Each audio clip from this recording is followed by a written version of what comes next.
your financial habits did not appear out of nowhere. They are all learned. Sadly, we aren't taught formal financial and money training in schools. We learn them from the experiences that we build up over time. Welcome to Breaking Financial Chains, where we combine practical money guidance with emotional healing to help you break free from financial limitations. I'm Tanya Riberson, your financial wingwoman. Hello and welcome to this episode of Breaking Financial Chains. I'm so happy that you're here. Today's episode, we're going to talk about your money story. So this is the invisible script that runs your finances, even though you don't even realise what it's doing. You're not even aware it's there most of the time. I have touched on this on earlier episodes. I have shared my fundamental, pivotal money story, so do go back and take a listen through earlier episodes. But the thing for today is around the foundations of financial awareness and money mindset. So let's buckle in and get started. Essentially, what we want to do in this episode is start with a simple but really powerful observation that most people believe their financial behaviour is based purely on logic. We want to tell ourselves that we are making conscious decisions and therefore we have to abide by them. We have to deal with the consequences. But the reality is that many of our money decisions are driven by something much, much deeper, and that is the money story that we grew up with.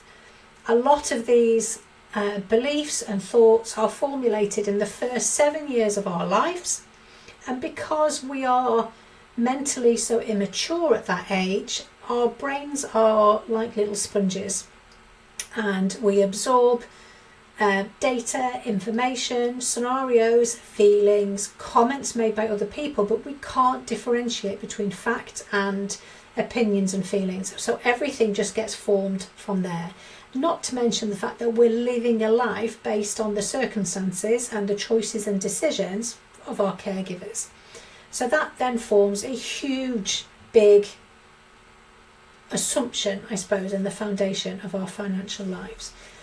But because we've got that invisible script running in the background, it influences how we earn, how we spend, how we save, how we feel about wealth, and what we believe we deserve financially. And it's really tricky, it's really difficult to believe that that thing that happened years and years ago can still have such an important and pivotal impact on our day-to-day lives, but it absolutely is factually the case. Most of the time we aren't even aware it's there, but it is very definitely running the show at least part of the time. So what is a money story? Actually, well, our money story is a collection of beliefs and emotional associations that formed around money while you were growing up. These beliefs usually come from what you observed in your household, what was said about money, how money problems were handled, the tension, the feeling, the atmosphere in the room when those things were handled or talked about, how wealth or poverty was talked about, and whether money felt safe or stressful or secretive or any of those associated words. So as I've said, children absorb those messages long before we fully understand finances, that then forms part of our truth without realising, and those early experiences can shape financial behaviour for decades. So this is not to be underestimated, and it starts from really seemingly simple and throwaway comments, such as money is hard to earn. Those beliefs that we build up, we were brought up to hear, and therefore we believe that they are true. Rich people are greedy. There's never enough. Talking about money is rude, or my personal favourite, unladylike. Take from that what you will. I'm just not good with money. If I have money, someone will want it. Is incredibly powerful. I worked with a client recently on this. The currents that go into that belief take some work, but understanding that they're there is the first point of awareness. And these beliefs can quietly influence financial decisions without us even realising. So someone, for example, who believes money is scarce may struggle to spend even when they're financially secure, because we don't know when it's going to get replenished. We don't know if we've got any more, or we have a belief that we don't know there's more to come in. Someone who believes money causes conflict may avoid financial conversations entirely because it's about safety. And those don't just affect our early lives, those money stories show up in adult life as well, particularly when you're running a business or we have higher levels of responsibility in our employment as we progress within our careers. So our money story often reveals itself in patterns such as overspending or underspending, avoiding financial conversations, feeling guilt around earning more, feeling uncomfortable holding wealth, and constantly feeling as though you're financially behind. Even if you can't define what behind looks like or where you should be to therefore get behind of in the first place. And these patterns, they're not random, they're not coincidental, they're often the result of old beliefs that you still have running in the background. And I talk about awareness as a theme in this podcast an awful lot, and it's so important to understand how powerful awareness is, because once you begin to recognise your money story, something important happens. And that thing is the realisation that this belief did not start with me. It becomes a light bulb moment. Oh my God, that's not my truth. That's not my belief. That was learnt. That was picked up from somebody else because that was their belief, possibly their truth as well. But that doesn't mean that that automatically transfers to us, because anything learned can and should be questioned safely. And awareness is where we start to create that gap between the old script and your present decisions. We get to choose differently, but that starts with awareness first. That gap is where the change becomes possible. And at that point, we can start to consider rewriting the script. And when it comes to rewriting your money story, that doesn't mean ignoring your past. We have to acknowledge that. It means consciously choosing which beliefs still serve you now. So instead of money is stressful, that might become money is a tool I can learn to manage. Instead of I'm bad with money, that can become what skills would help me feel more confident with money. So we get to question those beliefs. Small shifts in belief create powerful shifts in behaviour, and that's when we can start to spend a little bit of protected time looking at a banking app, spend a bit of time on a financial website learning about something that you want to understand more of. And this becomes so incredibly powerful. Not only are we learning those habits from our environment growing up, not only are we picking up on the change or drop in the atmosphere when, for example, if dad's had a bad day because they've got cash flow problems in the business, and dad comes home and he's late and he's stressed, and as a child you can read that tension in the room. That becomes something that you're very, very aware of, and then dad makes a throwaway comment such as, I wish I didn't have to worry about money all the time, or money causes all these problems, or I've had such a bad day today because of money. That then becomes a learnt, hardwired belief that we carry in our brain that money causes problems. Money puts you in a bad mood. Money makes you feel unsafe at home. It might be that your children might then want to temper what they're doing, or they know to be quiet, because when dad comes home and he's not happy, we don't want to anger him, or we don't want to provoke him, so we stay out the way, because that then feels unsafe. That's a generational learning, and our parents will have learnt from their parents.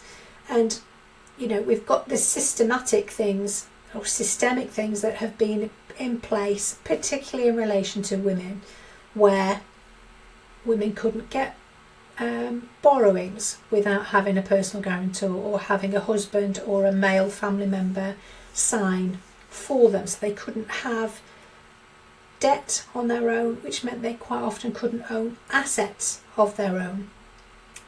That was happening sort of 70 years ago. So this is something in the lived experiences of our female ancestors, of our female family members.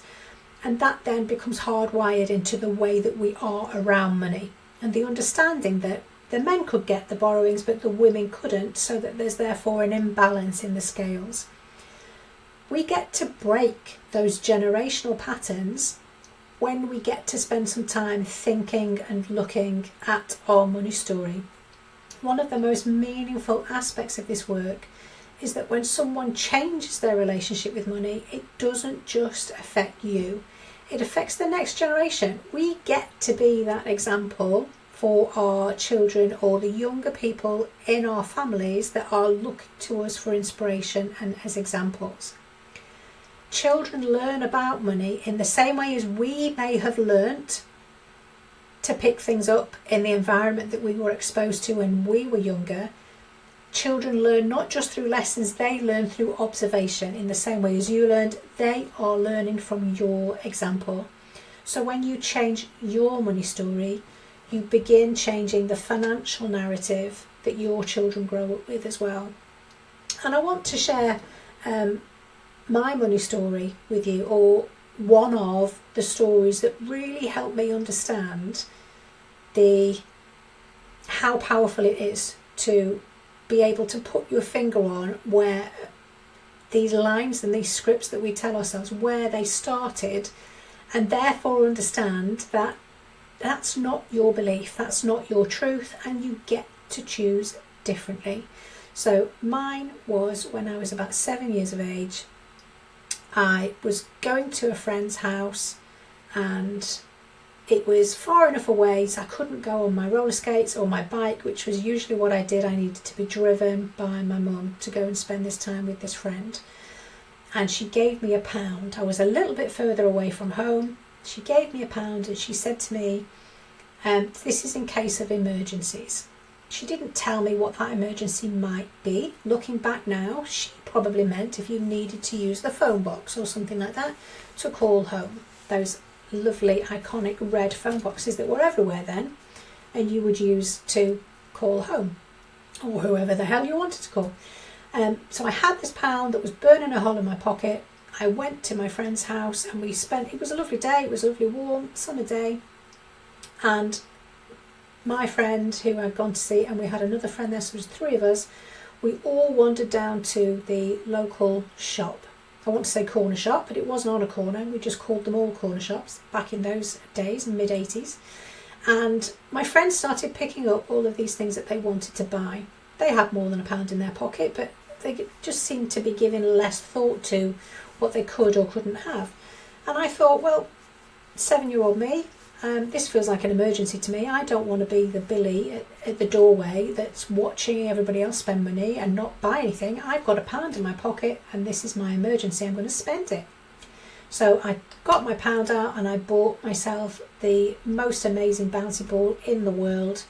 It was blue and it had red and white and yellow swirls all through it, and it just bounced so beautifully. It was the best thing.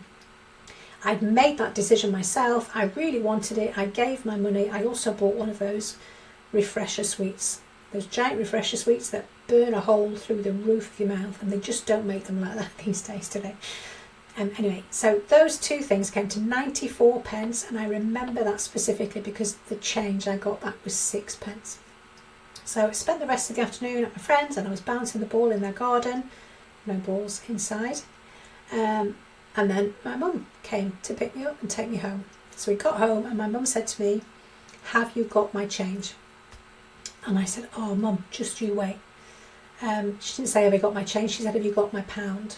And I said, oh, hang on a minute, Mum, I've got some change for you, but I want to show you what I bought. And she held her hand out, and I put the 6p on the palm of her hand. And she said to me, that is all the money I've got to last me all week. And she turned her back on me and walked away. I didn't show her my bouncy ball. I felt huge shame. I had made a frivolous decision to buy a bouncy ball that I didn't need, and I've now put my mum, in the position where she didn't have any money for the week. Now, that wasn't the reality of the situation. What my mum inevitably wanted to teach me was that I could make better decisions with my money according to her guidelines, which she hadn't shared with me. She wanted me to learn about not wasting money on things I didn't need, but that is not the lesson I took from that incident. I took from that incident that I make bad decisions with money. I waste money, and I don't deserve to spend money on myself. And those are the 3 lessons that I took forward with me into my adulthood, which showed up in financial decisions that I was making. When I started in business, that showed up with being unable to chase payment of invoices that clients hadn't paid, even though I'd done the work. It showed up in undercharging for the value I was providing. And it wasn't until I got to almost the age of 40 that I realised and remembered that story, which was just a comment a friend made to me. And the thought that I noticed in myself was, I don't deserve that. So I'd lent a friend some money. She said to me, I've got that money back for you. You must give me your bank details and I can transfer it. And in my head, the voice I heard was, I don't deserve that. And rather than sitting on it or disregarding the comment, I shared it with her. I said it out loud. So in that moment, I was able to break that cycle of just believing the thought, just going along with the script. And she helped me to unpick the comment that was made and unearth that story, because that feeling I could associate with the time I went and spent £1 on a bouncy ball. And I was able to then recognise that was not my truth. That was something that happened, and it's okay to find joy in the purchases that you buy for yourself. So what I'm getting to, and as a closing message on this episode, is that your financial habits did not appear out of nowhere. They are all learned. Sadly, we aren't taught formal financial and money training in schools. We learn them from the experiences that we build up over time, mostly in our younger years, but then we add to that over the years as well. They're shaped by our experiences, our beliefs, and the stories that you've absorbed over those decades. But those stories are not permanent, and with awareness and intention, you can begin writing a new one. If you want to, if you're ready. So you've obviously got to feel safety in doing that, but it is absolutely possible. So your reflective question for today, dear listener, is: what is one belief about money I grew up hearing, and do I still believe it today? Maybe get your journal out, or just sit and think about it, ponder while you're on a walk, and if you'd like to share, I would love to hear what comes up for you. Thank you so much for listening, and I'll see you on the next episode. Thank you for joining me today on Breaking Financial Chains. Remember, you have the power to transform your relationship with money one step at a time. If this episode helped you, please subscribe and leave a review to help others find their path to financial freedom. I'm Tanya, your financial wing woman, and I'll see you next week.